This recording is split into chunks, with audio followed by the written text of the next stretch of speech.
Hello everyone, welcome back to the channel GS by Priyanka. आज की इस वीडियो से हम फिज़िक्स स्टार्ट करने वाले हैं। फिज़िक्स के जितने भी इम्पॉर्टेंट चैप्टर्स हैं उसको हम बहुत ही डिटेल में यहाँ पर समझेंगे और बहुत ही इजी तरीके से मैं आपको सारी चीज़ें समझाऊंगी जिससे कि आपको फ़िज़िक्स बहुत अच्छे से समझ में आए। रिसेंट में जो भी एग्ज़ाम्स हो रहे हैं वहाँ अगर हम देखें साइंस के सेक्शन में फ़िज़िक्स का वेटेज ज़्यादा हो गया है, तो इसको आपको बहुत अच्छे तरीके से समझना होगा। आज हम यहाँ पर फिज़िक्स का पहला टॉपिक पढ़ेंगे, यूनिट्स एंड मेज़रमेंट्स का। ये बहुत ही बेसिक टॉपिक है, लेकिन इसको पढ़े बिना आपको फिज़िक्स समझ में नहीं आएगी, तो ये आपको बहुत अच्छे से समझना होगा। यहाँ पे लास्ट में मैं आपको डायमेंशनल फार्मूला भी निकालना समझाऊंगी, क्योंकि CGL 2024 के एग्ज़ाम में डायमेंशनल फार्मूला से रिलेटेड क्वेश्चन पूछे गए थे, तो ये निकालना भी बहुत इजी होता है। तो इसको हम लास्ट में करेंगे, पहले यहाँ पे बेसिक चीज़ों को कवर करेंगे। यहाँ पे हम सबसे पहले ये जान लेते हैं कि फ़िज़िक्स में हम कौन कौन से चैप्टर्स को कवर करेंगे। इसका पहला टॉपिक है यूनिट एंड मेज़रमेंट्स का, जो कि आज की वीडियो में हम पढ़ेंगे। उसके बाद यहाँ पे motion, force, gravitation, work, energy and power एक साथ पढ़ेंगे।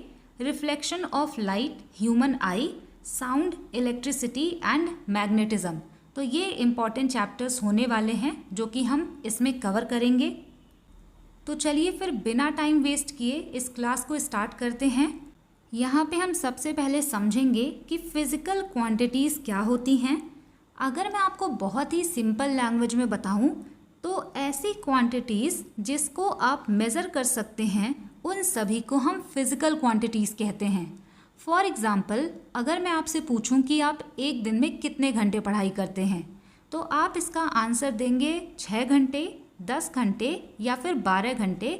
आप जितने भी घंटे पढ़ते हैं उसको आप मेज़र कर सकते हैं, तो इस वजह से टाइम यहाँ पर फिज़िकल क्वांटिटीज़ हो गई। इसी तरीके से मैं अगर आपसे पूछूं कि आप एक दिन में कितना पानी पीते हैं, तो आप इसको भी मेज़र कर सकते हैं। 3 लीटर, 4 लीटर, जितना भी आप वाटर इनटेक करते हैं इसको भी आप मेज़र कर सकते हैं। तो ये फिज़िकल क्वांटिटीज़ हुआ। इसी तरीके से अगर आपसे कोई पूछता है कि आपके घर से लाइब्रेरी तक का डिस्टेंस कितना है, इसको भी आप मेज़र कर सकते हैं। तो ये सभी फिज़िकल क्वांटिटीज़ होती हैं। A physical quantity is any physical property that can be quantified, meaning it can be measured and expressed as a numerical value along with a unit of measurement।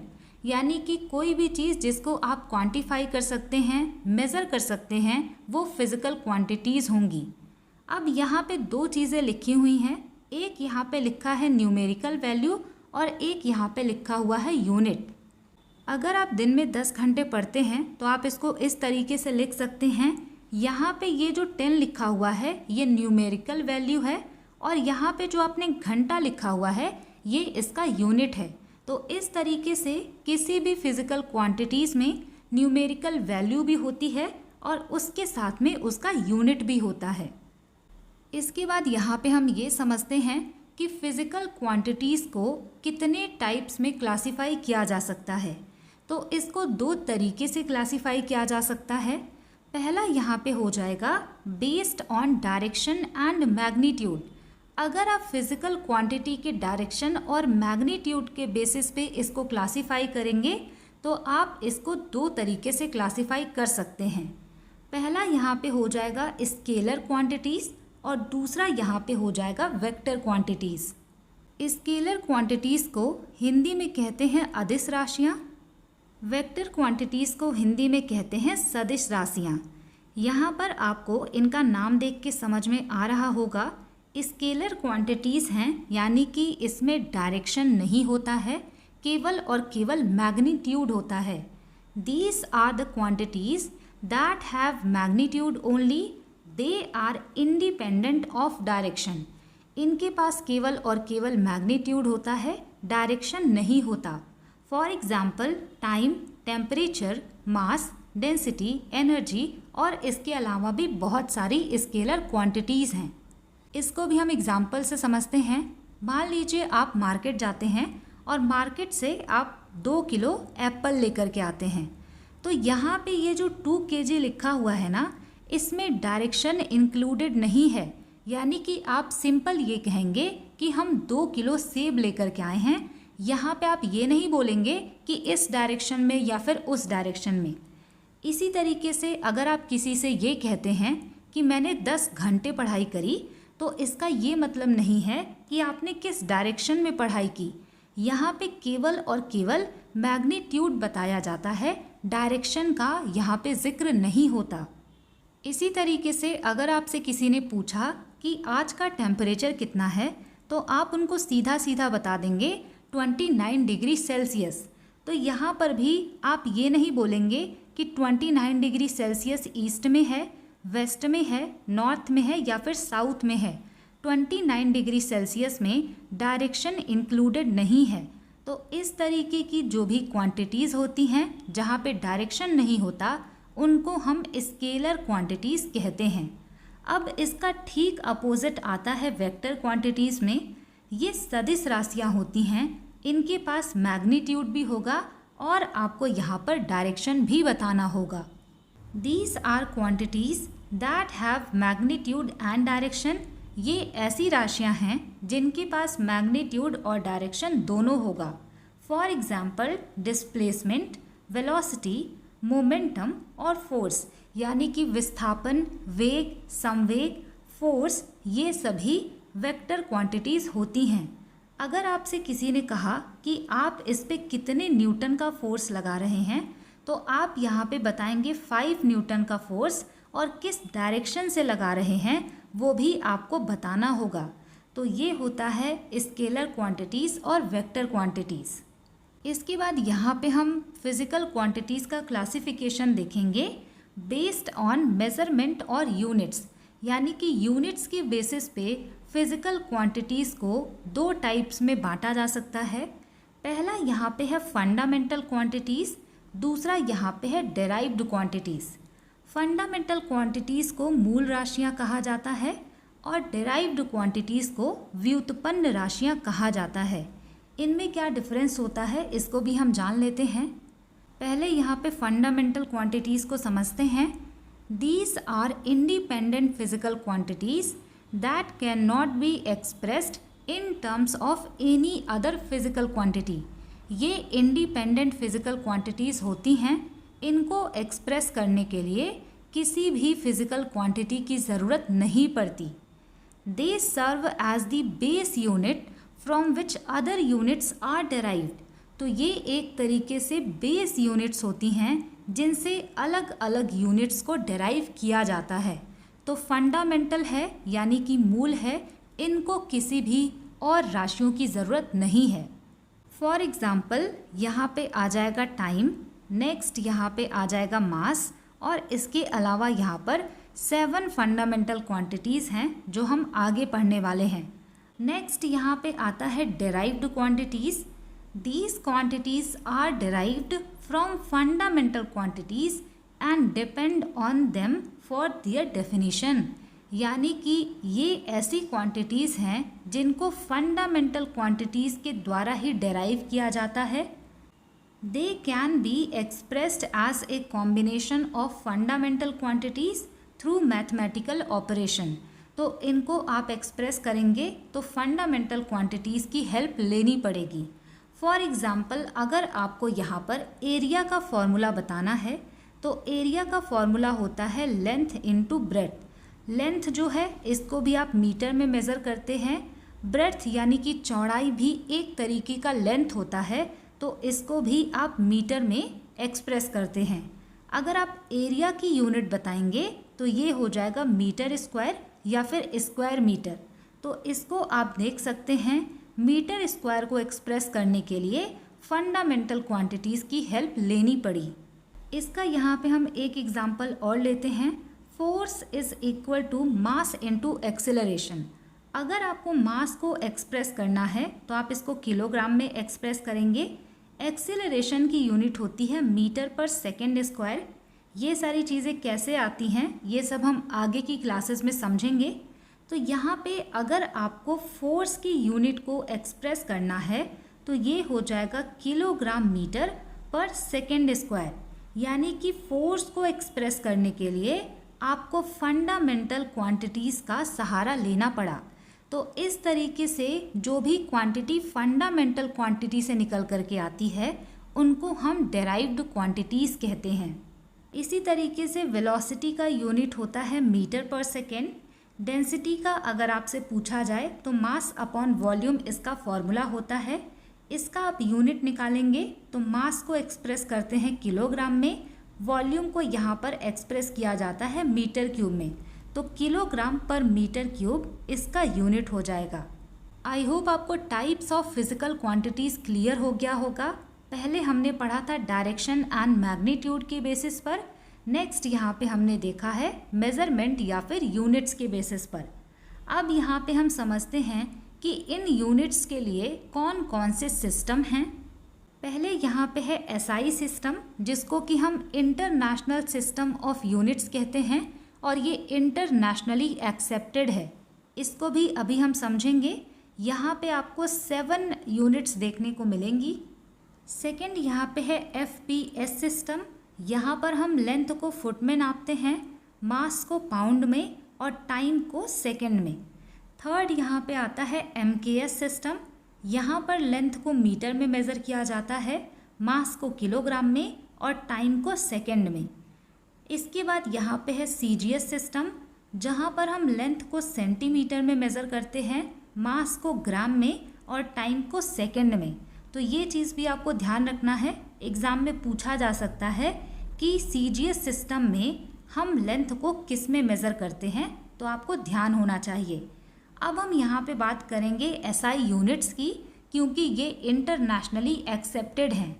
एक सवाल यहाँ पे ये भी आता है कि एसआई यूनिट्स की ज़रूरत क्यों पड़ी, तो इसका सिंपल सा आंसर है यूनिफॉर्मिटी के लिए, यानी कि पूरे वर्ल्ड में कोई ऐसा सिस्टम होना चाहिए जो कि हर जगह पे सेम हो। मान लीजिए कोई ऐसी कंट्री है जहाँ पे एमकेएस सिस्टम को फॉलो किया जाता है, तो ये लोग लेंथ को मीटर में मेज़र करेंगे, मास को किलोग्राम में मेज़र करेंगे। और कोई दूसरी कंट्री है जहाँ पे एफपीएस सिस्टम फॉलो किया जा रहा है, तो वहाँ पर लेंथ को फुट में मेज़र किया जाएगा, मास को पाउंड में मेज़र किया जाएगा। तो अगर आप कोई भी चीज़ यहाँ से वहाँ ले जाएंगे तो इनमें ना बहुत ज़्यादा डिफरेंस आ जाता है। तो इन्हीं सभी चीज़ों को दूर करने के लिए इंटरनेशनल सिस्टम ऑफ यूनिट्स बनाया गया था 1960 में, और ये एग्ज़ाम का क्वेश्चन है तो आपको बहुत अच्छे तरीके से ध्यान में रखना होगा। SI unit is an international system of measurements that are used universally in technical and scientific research to avoid confusion with the units। तो ये इंटरनेशनल सिस्टम है मेज़रमेंट का। टेक्निकल एंड साइंटिफिक रिसर्च में भी किसी भी चीज़ को मेज़र करना है तो इसका यूज़ किया जाएगा, जिससे कि यूनिट से होने वाली कन्फ्यूज़न ना हो। The SI unit was established in 1960। There are 2 types of SI units. They are base SI units and derived SI units. यानी कि यहाँ पे कह रहे हैं कि एक फंडामेंटल यूनिट्स होती हैं और एक डेराइव्ड होती हैं। आपको यहाँ से याद रखना है कि 7 एसआई यूनिट्स हैं, इसके अलावा जो भी होंगी वो यहाँ पर डेराइव्ड होंगी। एसआई यूनिट में लेंथ को मेज़र किया जाता है मीटर में, इसका सिंबल होता है एम। मास को मेज़र करते हैं किलोग्राम में, इसका सिंबल है केजी। टाइम का सेकंड हो जाएगा। इलेक्ट्रिक करंट को एम्पियर में मेज़र करते हैं, इसका सिंबल ए है। यहाँ पे सिंबल इस वजह से लिखा गया ताकि बार बार आपको ये चीज़ें ना लिखनी पड़े। अगर आपको लिखना होगा 4 एम्पियर तो इस तरीके से ये थोड़ा सा ठीक नहीं होता। आप इसको शॉर्ट फॉर्म में अगर लिखेंगे 4A तो हम यहाँ पे समझ जाते हैं कि 4 एम्पियर की बात हो रही है। नेक्स्ट यहाँ पे है टेम्परेचर। टेम्परेचर को मेज़र किया जाता है केल्विन में। अमाउंट ऑफ सब्सटेंस को मोल में मेज़र किया जाता है, इसका सिंबल होता है MOL। ल्यूमिनस इंटेंसिटी यानी कि ज्योति तीव्रता को मेज़र किया जाता है कैंडेला में और इसका सिंबल होता है CD।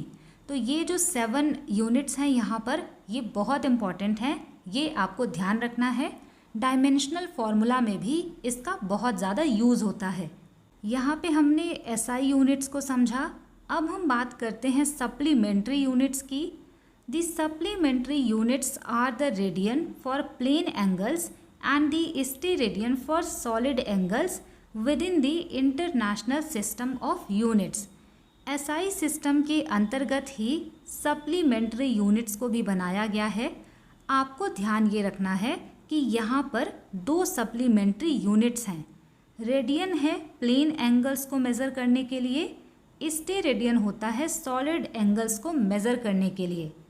अब यहाँ पे आपका एक सवाल ये आएगा कि सप्लीमेंट्री यूनिट्स की ज़रूरत क्यों पड़ी। सप्लीमेंट्री यूनिट्स का यूज़ किया जाता है ज्योमेट्रिकल क्वांटिटीज़ को मेज़र करने के लिए, जो ना ही फंडामेंटल यूनिट हैं और ना ही डेराइव्ड यूनिट हैं। ये आप कह सकते हैं डायमेंशन लेस होती हैं। अगर आपको इनका डायमेंशनल फार्मूला निकालने को दे दिया जाए तो आप नहीं निकाल पाएंगे, क्योंकि इनका डायमेंशन नहीं होता। तो इस वजह से इनको इंटरनेशनल सिस्टम ऑफ यूनिट्स के अंतर्गत ही अलग से क्लासिफाई कर दिया गया है, जिससे कि कन्फ्यूज़न ना हो। नेक्स्ट यहाँ पे आपको कुछ डेराइव्ड यूनिट्स को ध्यान में रखना है। इनका फॉर्मूला भी आपको याद रखना है, क्योंकि फॉर्मूला याद होगा तभी आप डायमेंशनल फार्मूला निकाल पाएंगे। सबसे पहले यहाँ पे है एरिया। एरिया जो होता है ये लेंथ इनटू ब्रेड्थ है, यानी एक तरीके से ये लंबाई होती है। तो इसका यूनिट हो जाएगा मीटर स्क्वायर। वॉल्यूम की अगर हम बात करें तो इसका यूनिट हो जाएगा मीटर क्यूब। डेंसिटी को अगर आप मेज़र करेंगे तो किलोग्राम पर मीटर क्यूब होगा, क्योंकि इसका फॉर्मूला होता है मास अपॉन वॉल्यूम। मास के लिए आप यहाँ पे किलोग्राम यूज़ करेंगे, वॉल्यूम के लिए मीटर क्यूब, तो इसका ये यूनिट निकल करके आएगा। स्पीड का फॉर्मूला होता है डिस्टेंस अपॉन टाइम। डिस्टेंस एक प्रकार का लेंथ है, तो इसके लिए मीटर का यूज़ करेंगे। टाइम यहाँ पे सेकेंड में मेज़र किया जाता है, तो इसका यूनिट हो जाएगा मीटर पर सेकेंड। एक्सीलरेशन, जिसको कि हिंदी में त्वरण कहते हैं, इसका यूनिट होता है मीटर पर सेकेंड स्क्वायर। इसी तरीके से आपको प्रेशर, फोर्स, एनर्जी, फ्रीक्वेंसी और इन सभी का यूनिट अच्छे तरीके से ध्यान में होना चाहिए। इसको हम आगे की क्लासेस में भी डिस्कस करेंगे, जब हम फोर्स, एनर्जी और फ्रीक्वेंसी वगैरह को समझेंगे। अब हम यहाँ पे बात करते हैं कि अगर हमें बहुत बड़े बड़े डिस्टेंसेस को मेज़र करना हो, तब हम किस तरीके के यूनिट्स का इस्तेमाल करते हैं। इसके पहले हमने समझा कि अगर हमें लेंथ को मेज़र करना है तो हम मीटर का यूज़ कर सकते हैं। लेकिन आप सोच कर देखिए, अगर हमें अर्थ से ले कर के स्काई तक जाना है, या फिर अर्थ से लेके किसी भी गैलेक्सी तक के डिस्टेंस को मेज़र करना है, तो वहाँ पे अगर हम मीटर यूज़ करने लगे तो वो नंबर बहुत बड़ा हो जाएगा। तो इसलिए जो बड़े बड़े डिस्टेंसेस होते हैं उनको मेजर करने के लिए अलग अलग यूनिट्स को बनाया गया है। Large distances are measured using specialised units like astronomical units within the solar system. Solar system के अंदर ही अगर किसी डिस्टेंस को मेज़र करना है तो एस्ट्रोनॉमिकल यूनिट का यूज़ करेंगे। इनसे भी ज़्यादा बड़ी डिस्टेंस को मेज़र करना है तो हम लाइट ईयर का यूज़ करते हैं इंटरस्टेलर डिस्टेंसेस के लिए, यानी कि अंतरिक्ष में बहुत दूर दूर तक मेज़र करना है तो लाइट ईयर का यूज़ करेंगे। और इससे भी अगर बड़ी डिस्टेंस को मेज़र करना है तो हम पार्सेक का यूज़ करते हैं। कुछ यहाँ पे कॉमन यूनिट्स हैं जिनको आपको ध्यान में रखना है। एग्ज़ाम में ये डायरेक्टली पूछा जाता है कि 1 एंगस्ट्रॉम किसके बराबर है, 1 नैनोमीटर किसके बराबर है। तो आप याद रखेंगे कि 1 फर्मी जो होता है ये 10⁻⁻15 होता है। 1 एंगस्ट्रॉम जो है ये 10⁻⁻10 मीटर होता है। ये बहुत ही छोटे डिस्टेंसेस को मेज़र करने के लिए यूज़ किए जाते हैं। 1 नैनोमीटर होता है 10⁻⁻9 मीटर। 1 माइक्रोन होता है 10⁻⁻6 मीटर। अब यहाँ पे हम बात करते हैं कि 1 लाइट ईयर क्या होता है, 1 एस्ट्रोनॉमिकल यूनिट क्या होता है और 1 पार्सेक क्या होता है। अगर हम यहाँ पर लाइट की स्पीड की बात करें तो इसका स्पीड होता है 3 × 10⁸ मीटर पर सेकेंड, यानी कि 1 सेकेंड में लाइट के द्वारा 3 × 10⁸ मीटर के डिस्टेंस को कवर किया जाता है। और अगर यही लाइट 1 ईयर में वैक्यूम में जो भी डिस्टेंस ट्रेवल करेगी उसको हम 1 लाइट ईयर कहते हैं। Distance travelled by light in A vacuum in 1 year, तो यहाँ पे 1 साल में लाइट के द्वारा जो डिस्टेंस ट्रेवल किया जाता है वैक्यूम में उसको हम 1 लाइट ईयर कहते हैं। इसको आपको ये डायरेक्ट याद रखना है। 1 light year is equal to 9.467 × 10⁻15 metre. इसके बाद यहाँ पे आता है 1 astronomical unit, the mean distance of earth from the sun. तो अर्थ और सन के बीच का जो मीन डिस्टेंस होता है उनको हम एस्ट्रोनॉमिकल यूनिट कहते हैं। अगर आपसे पूछा जाए कि 1 एस्ट्रोनॉमिकल यूनिट कितने मीटर होता है तो वो हो जाएगा 1.496 × 10⁻11 मीटर। इसके बाद यहाँ पे आता है पार्सेक। अगर आपसे पूछा जाए कि 1 पार्सेक कितने मीटर होता है तो ये हो जाएगा 3.08 × 10⁻16 मीटर। अब यहाँ पे आपको ये चीज़ भी ध्यान रखना है, एग्ज़ाम में कई बार रिपीट किया गया है कि 1 पार्सेक में कितने लाइट ईयर होते हैं। तो 1 पार्सेक में 3.26 लाइट ईयर होता है। इसके बाद यहाँ पर मास को मेज़र करने के लिए कुछ कॉमन यूनिट्स दिया गया है जो कि आप मैथमेटिक्स वाले चैप्टर में भी पढ़ते होंगे, जो मेंसुरेशन है वहाँ पर। मिलीग्राम जो होता है mg, ये होता है 1/1000 ग्राम। इसी तरीके से ग्राम आप यहाँ से ध्यान में रखेंगे। हेक्टोग्राम, मीट्रिक टन और किलोग्राम जो होता है इसमें 1000 ग्राम होते हैं। इसके अलावा बहुत सारी चीज़ें जो कि एग्ज़ाम में कभी कभार पूछी गई हैं वो भी मैंने यहाँ पर मेंशन कर दिया है। अगर आपसे पूछा जाए कि 1 आउंस कितना होता है तो ये होता है 28.35 ग्राम। जब आप केक लेकर के आते हैं तो उसका वेट पाउंड में होता है। 1 पाउंड बराबर होता है 16 ऑन्स के और ये बराबर होता है 453.52 ग्राम। 1 किलोग्राम में 1000 ग्राम होता है, लेकिन अगर आपको पाउंड में बताना है तो वो हो जाएगा 2.205 पाउंड। 1 क्विंटल में 100 किलोग्राम होता है और एग्ज़ाम में पूछा गया था मीट्रिक टन वाला, तो 1 मीट्रिक टन में 1000 किलोग्राम्स होते हैं। 1 हेक्टेयर की अगर हम बात करें तो यहाँ पे 2.5 एकड़ होगा। 1 किलोमीटर स्क्वायर में 100 हेक्टेयर होते हैं।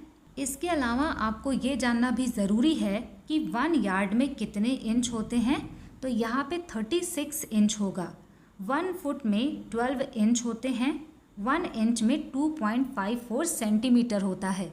ये सारी चीज़ें आपके लिए मैथ्स में भी काम आ सकती हैं, और जब हम कभी स्पोर्ट्स को बहुत डिटेल में समझेंगे तो वहाँ पे जो ग्राउंड का डायमेंशन होता है वो सब भी यार्ड, फुट और इंच में दिया होता है, तो ये सब समझने में भी आसानी होगी। इसीलिए मैंने स्टार्टिंग में कहा था कि ये बेसिक है और आपको इसको अच्छे से ध्यान से समझना है। इसके बाद यहाँ पे हम प्रीफिक्सेस की बात करेंगे कि अगर आप 10 के ऊपर कोई भी पावर यहाँ पर लगाते हैं तो इसके लिए हम किस प्रीफिक्स का यूज़ करते हैं। एग्ज़ाम पॉइंट ऑफ व्यू से यहाँ से आपको बहुत कम चीज़ें ध्यान में रखनी हैं, लेकिन मैंने ये टेबल प्रोवाइड किया है जिससे कि आप सबको एक बार देख सकें। अगर यहाँ पे मैं आपसे पूछूं कि 1 किलोग्राम में कितने ग्राम होते हैं, तो आप यहाँ पे कहेंगे कि 1 किलोग्राम में 1000 ग्राम होते हैं। ये जो 1000 यहाँ पे लिखा हुआ है इसको आप 10⁻³ भी लिख सकते हैं और उसके बाद यहाँ पे ग्राम हो जाएगा। तो इस तरीके से आप यहाँ पर देख पा रहे होंगे कि किलो के जगह पे हमने 10⁻³ को यूज़ किया है। तो इसी तरीके से बहुत सारे प्रीफिक्सेस होते हैं, जैसे कि अगर आपको पेटा को बताना है तो 10⁻15 आप यूज़ करेंगे।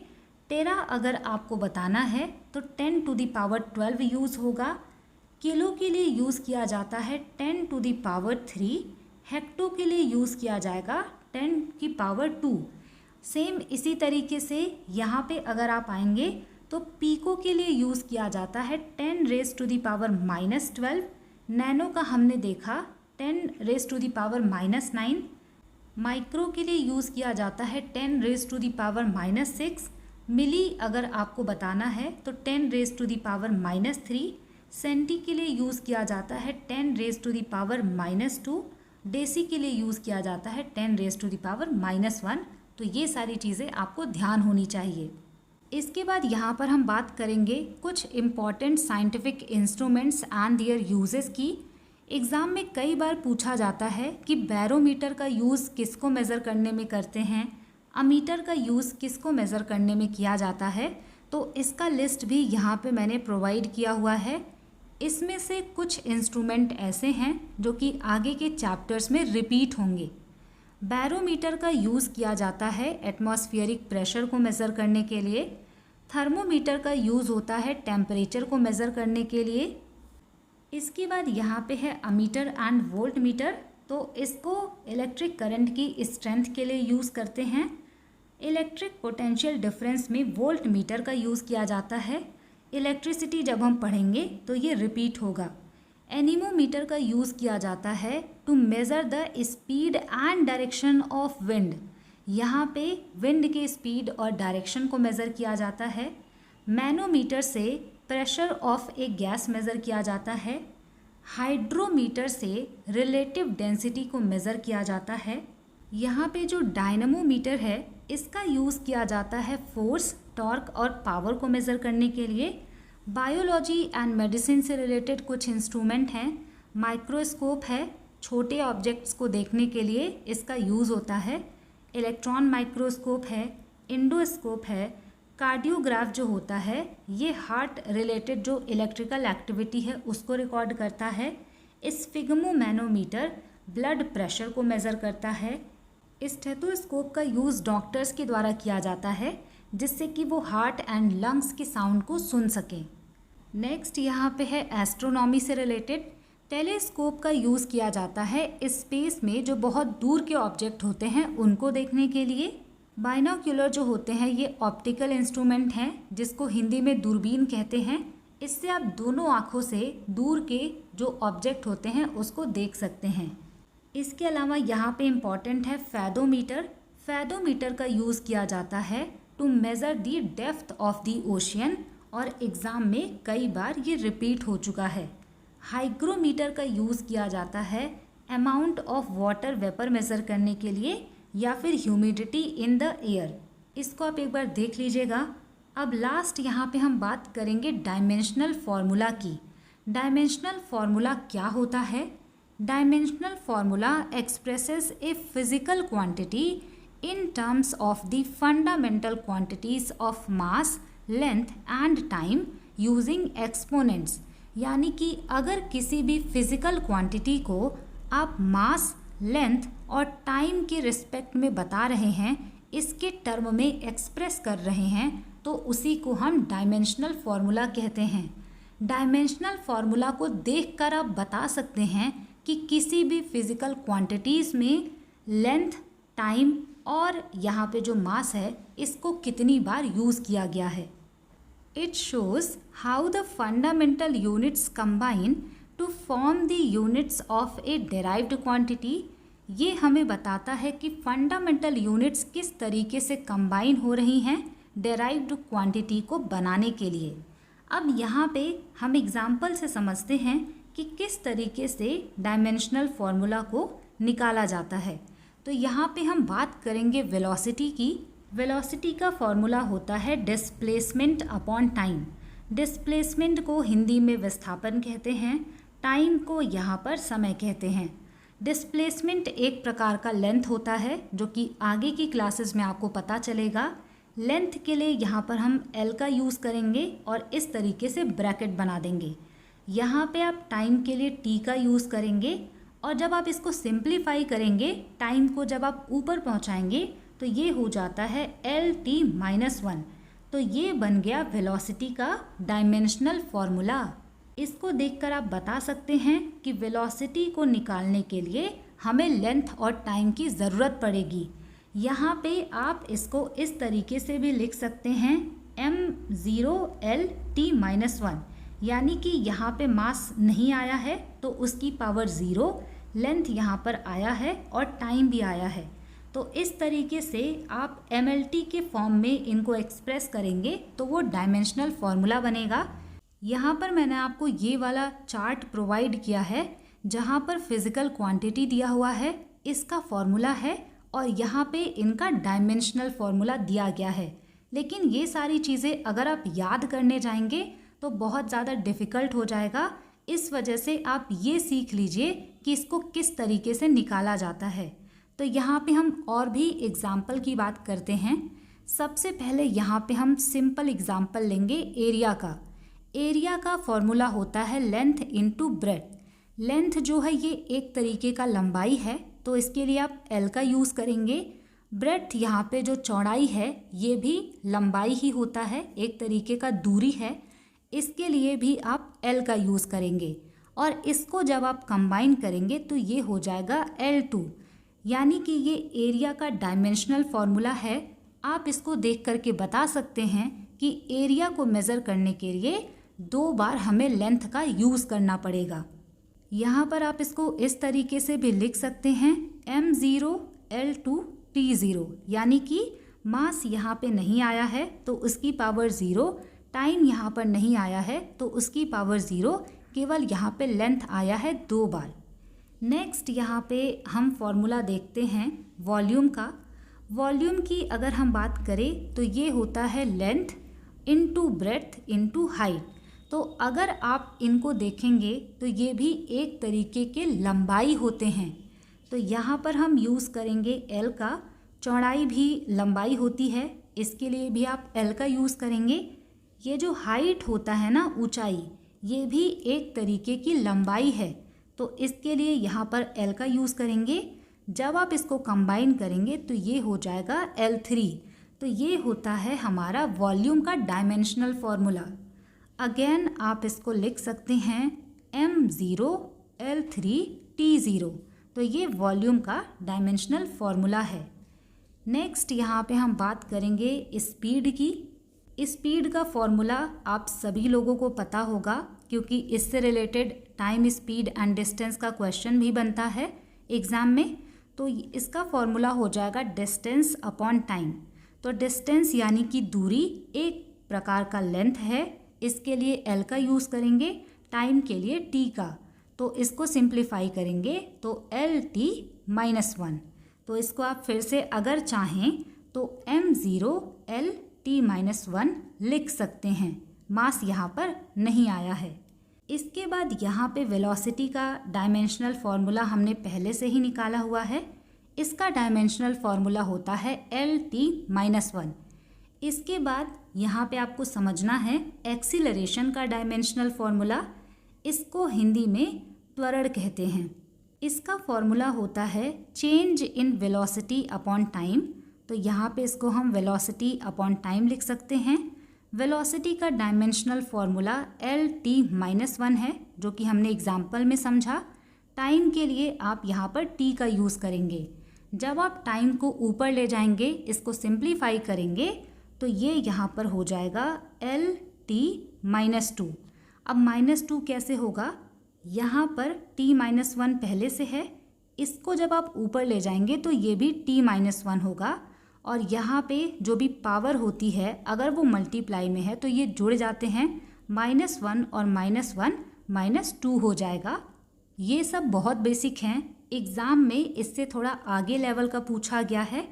आपको यहाँ से याद रखना है force is equal to mass into acceleration होता है।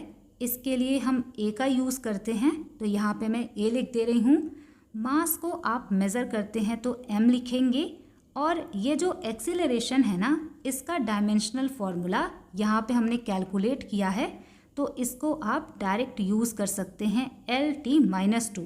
तो फोर्स का डायमेंशनल फॉर्मूला हो जाएगा MLT - 2। नेक्स्ट यहाँ पे है वर्क। वर्क का फॉर्मूला होता है फोर्स इनटू डिस्प्लेसमेंट। यहाँ पे हमने फोर्स का डायमेंशनल फॉर्मूला पहले से कैलकुलेट किया है, तो इसकी जगह पे आप डायरेक्ट यूज़ कर सकते हैं MLT - 2। और डिस्प्लेसमेंट एक तरीके की लेंथ है, तो इसके लिए आप यहाँ पर यूज़ करेंगे L का। जब आप इसको कंबाइन करेंगे तो ये हो जाएगा Ml2T-2। यहाँ पे भी एक बार लेंथ है और यहाँ पे भी एक बार लेंथ है। तो इस तरीके से आप इसका डायमेंशनल फॉर्मूला देखकर बता सकते हैं कि वर्क निकालने के लिए मास, लेंथ और टाइम चाहिए।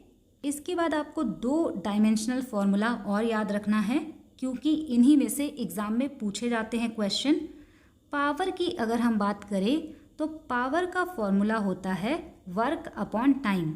तो वर्क का जो डायमेंशनल फॉर्मूला है ये आप यहाँ पर डायरेक्ट यूज़ कर सकते हैं, Ml2T-2। टाइम के लिए T का यूज़ करेंगे और ये टाइम जब ऊपर जाएगा और सिंप्लीफाई होगा तो इसका डायमेंशनल फॉर्मूला हो जाएगा Ml2T, यहाँ पे हो जाएगा -3। नेक्स्ट यहाँ पे हम बात करते हैं प्रेशर की।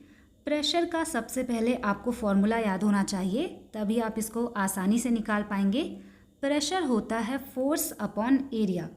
फोर्स का डायमेंशनल फॉर्मूला यहाँ पर हमने पहले ही पढ़ा है, ये है Ml_T-2। नीचे आप यहाँ पे एरिया का डायमेंशनल फॉर्मूला होता है L2।